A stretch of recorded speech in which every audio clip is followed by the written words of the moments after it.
ठीक है, आप बने रहिए राहुल, क्योंकि लगातार यहाँ पर हम देख रहे हैं किस तरह से वरुण की यहाँ पर लगातार दिल्ली को लेकर हलचल तेज होती नजर आ रही है। एक और यहाँ पर डिमांड रख दी गई है। आरके पुरम के विधायक है अनिल शर्मा, उन्होंने ये मांग रखी है कि मोहम्मदपुर का नाम बदला जाए। अनिल शर्मा ये कह रहे हैं मोहम्मदपुर का नाम बदला जाए और मोहम्मदपुर का नाम बदलकर माधवपुरम हो।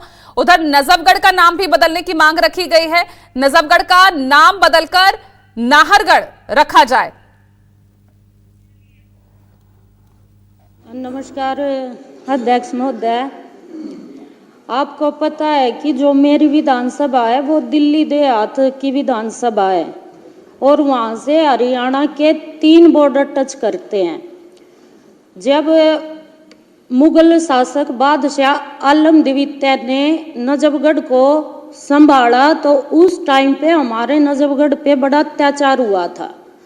तो उस टाइम पे 1857 की क्रांति में राजा नाहर सिंह ने लड़ाई लड़के नजफगढ़ क्षेत्र को दिल्ली के प्रांत में शामिल किया था, लेकिन कई कागज कार्रवाई होने के बावजूद भी आज लग नजफगढ़ का नाम हमने कई बार अपील की। कई हमारे जब सांसद प्रवेश वर्मा जी थे, इनके माध्यम से भी हमने बड़ा कोशिश की कि हमारे नजफगढ़ का नाम नाहरगढ़ बदल दिया जाए, क्योंकि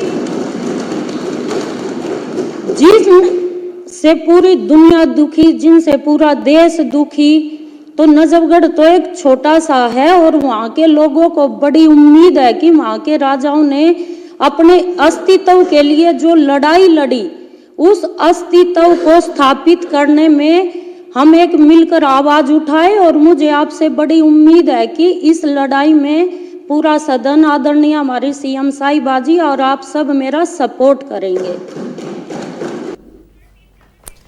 तो देखिए आपको किस तरह से यहाँ पर एक के बाद एक मांग, अब यहाँ पर नाम बदले जाए इन इलाकों के। मुस्तफाबाद है वो शिव विहार बने, ये मांग मोहन बिष्ट पहले ही चुनावों के दौरान भी रखते नजर आए थे। अब उनसे आगे बढ़कर अनिल शर्मा, एक और बीजेपी विधायक, वो ये मांग कर रहे हैं कि मोहम्मदपुर का नाम बदलकर माधवपुर हो। अब नीलम पहलवान, उन्होंने सदन में ही ये प्रस्ताव रख दिया कि नजफगढ़ का भी नाम बदला जाए और ये नजफगढ़ नाम बदलकर नाहरगढ़ रखा जाए।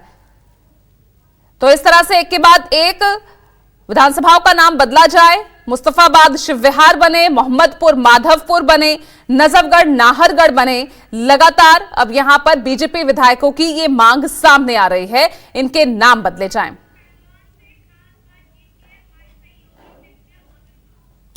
और नीलम पहलवान, जिन्होंने आज सदन में प्रस्ताव रखा कि नजफगढ़ का नाम बदलकर नाहरगढ़ रखा जाए, उनसे खास बातचीत की है मेरी सहयोगी दिव्या अग्रवाल ने। आपने नजफगढ़ का नाम नाहरगढ़ करने की बात कही है, ऐसा क्यों? क्योंकि हमारा नजफगढ़ में प्राचीन काल इतिहास रहा है और नजफगढ़ को बड़ी दुर्दशा का, अंग्रेजों काल में बड़ी हिंदुओं को बड़ा कातिल ढंग से उनका जो एक मैं क्या बोलूं, बड़ी उनकी दुर्दशा की हुई थी। उन दुर्दशा को देखते हुए आज दिल्ली की जनता ने ये पार्षद हमारा, एमपी हमारा, ये विधानसभा हमारी, सीएम हमारा, तो क्यों ना हम अपने क्षेत्र के मुद्दों को एक मुकाम देने के काम करें, जिससे जनता ने हमें यहाँ तक। आम आदमी पार्टी के आरोपों पे क्या कहें? मैं कुछ नहीं कह सकती, वो अपने आप बोलकर अपने आप चुप हो जाएंगे। तो ये नीलम पहलवान नजफगढ़ से विधायक, जिन्होंने नजफगढ़ के नाम को नाहरगढ़ करने की पेशकश की और साफ तौर पर, हालांकि ये जो मांग है वो बहुत पुरानी है, लेकिन अब जो ट्रिपल इंजन सरकार साफ तौर पर दिल्ली में दिखाई दे रही है, ऐसे में लग रहा है कि बहुत जल्द नजफगढ़ का नाम नाहरगढ़ हो जाएगा। कैमरामैन विजय के साथ दिव्या अग्रवाल, दिल्ली न्यूज़ 20। तो दिव्या, एक के बाद एक जिस तरह से यहाँ पर, क्योंकि दिव्या अग्रवाल लाइव हमारे साथ जुड़ गई हैं और आपने बात भी की दिव्या, तो यहाँ पर अब बीजेपी की रणनीति क्या नजर आ रही है? पहले मुस्तफाबाद के नाम बदला जाए, ये मांग दीपक मोहन बिष्ट ने रखी थी चुनाव के दौरान ही। अब उसके बाद 2 और विधायक ही मांग रखते नजर आ रहे हैं।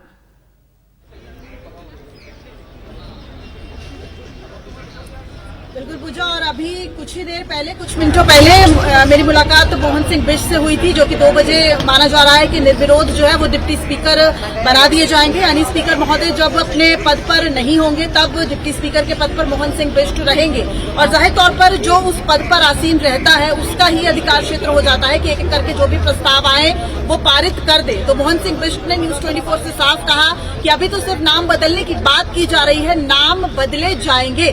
यानी कि ये उनका कहना था और वो बहुत कॉन्फिडेंस उनकी बात में दिख रहा था साफ तौर पर। जिस तरीके से ये 3 प्रस्ताव सामने आए, जिस तरीके से पहले मुस्तफाबाद का नाम शिव विहार किया जाए और आज 2 प्रस्ताव, अनिल शर्मा जो कि आरकेपुरम से विधायक है, उन्होंने ये कहा कि उनके इलाके में जो एक गांव है मोहम्मदपुर, उसमें उसका नाम बदला जाए, मोहम्मदपुर का नाम जो है वो माधवगढ़ रखा जाए और उसको लेकर एमसीडी में प्रस्ताव भी पारित हो चुका है।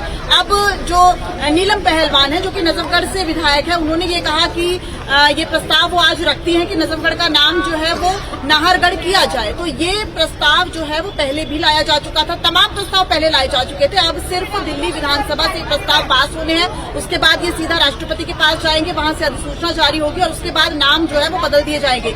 यानी अब कोई ऐसा नहीं लग रहा है कि कोई भी बाधा नहीं है और इसकी सबसे बड़ी वजह चलिए तो जल्दी ये बदली सूरत भी, बदले हुए नाम भी जो है नजर आ सकते हैं। बहुत बहुत शुक्रिया आपका दिव्या इस तमाम जानकारी के लिए। वहीं देखिए बिहार की सियासत से जुड़ी हुई बड़ी खबर सामने आ रही है। बीजेपी के मंत्रियों के बदले गए हैं विभाग।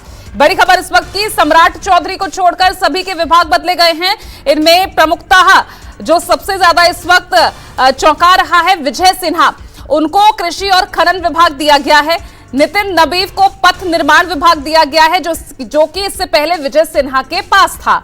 तो नितिन नबीव को पथ निर्माण विभाग सौंपा गया है और कृषि और खनन विभाग की जिम्मेदारी है वो दी गई है विजय सिन्हा को। जीवेश मिश्रा, उन्हें नगर विकास विभाग सौंपा गया है। संजय सरागवी हैं, उन्हें राजस्व और भूमि सुधार विभाग की जिम्मेदारी सौंपी गई है। अमिताभ ओझा जुड़ रहे हैं ज्यादा जानकारी के साथ।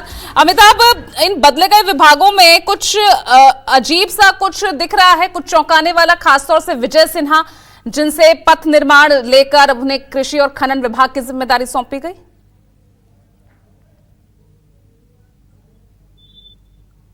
बिल्कुल, ये तो चौंकाने वाली बात जरूर है कि पहले विजय सिन्हा जो डिप्टी सीएम थे उनके पास 3 विभाग होते थे, कला संस्कृति विभाग, पथ निर्माण विभाग और इसके साथ ही उनके पास खनन विभाग था। लेकिन अब उनके पास कृषि विभाग रह जाएगा और खनन विभाग रह जाएगा, यानी कि पथ निर्माण विभाग और कला संस्कृति विभाग उनसे ले लिया गया है, जो कि एक महत्वपूर्ण विभाग था। लेकिन सबसे ज्यादा जो देखिए चौंकाने वाली जो बात है वो है जो बीजेपी के सहयोगी दल है हम हिंदुस्तानी अवाम पार्टी, जो जिसके जीतन राम मांझी हैं, वो बीजेपी के तरफ से ही मंत्रिमंडल में शामिल हुए थे।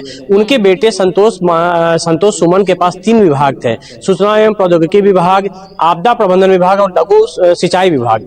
लेकिन अब उनके पास सिर्फ एक विभाग रह जाएगा, लघु सिंचाई विभाग केवल उनके पास है। फिर 2 विभाग उनके पास जो था सूचना प्रौद्योगिकी का और आपदा विभाग का, वो उनसे लेकर नए मंत्रियों को सौंप दिया गया है। यानी कि सबसे बड़ा झटका अगर इस मंत्रिमंडल विभागों के बंटवारे में अगर हम देखें तो वो हम पार्टी को लगा है, क्योंकि उनके जब ये पिछले साल जब मंत्रिमंडल का गठन हुआ था उस समय जीतन राम मांझी कुछ नाराज थे कि उनके पास उनके कोटे से सिर्फ 1 मंत्री बनाया जा रहा था, इसको लेके वो नाराज भी थे। लेकिन बाद में 2 और विभाग उनको देके उनको मनाने की कोशिश की गई थी। लेकिन अभी फिलहाल 2 विभाग उनसे वापस ले लिया गया, 1 विभाग उनको रखा गया है। इसके अलावा अगर देखें तो 2 विभाग वाले मंत्रियों में मंगल पांडे का नाम था, उनके पास कृषि विभाग भी था, स्वास्थ्य विभाग भी था। लेकिन कृषि विभाग उनसे लेकर विजय सिन्हा को दिया गया है, जबकि नितिन नवीन के पास से विधि विभाग को लेकर वो दिया गया है मंगल पांडे को। यानी कि मंगल पांडे भी 2 विभाग संभालेंगे, विधि विभाग और साथ में स्वास्थ्य विभाग पूर्व की भांति। जबकि नितिन नवीन के पास पिछले दफा 2 मंत्रालय थे, उनके पास नगर विकास एवं आवास मंत्री भी थे और साथ में वो विधि विभाग के मंत्री भी थे। लेकिन नगर विकास एवं आवास विभाग उनसे वापस ले लिया गया है और अब जो है वो देखेंगे, अब पथ निर्माण विभाग जो है नितिन नवीन देखेंगे, लेकिन बाकी के 2 विभाग उनसे ले लिए गए हैं।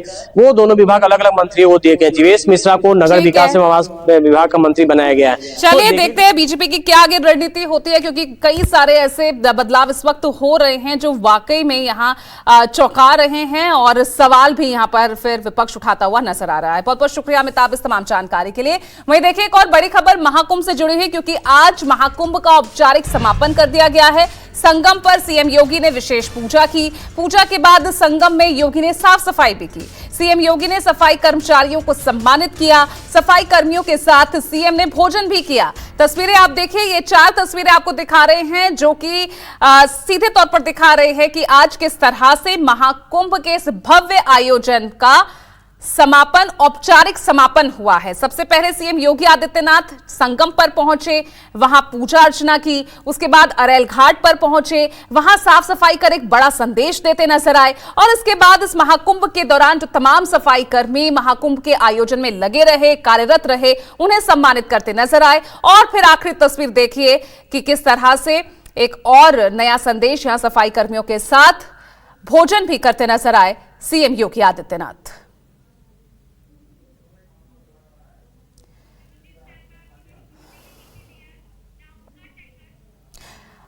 और आइए अब बात कर लेते हैं पुणे रेप केस की। आपको बता दें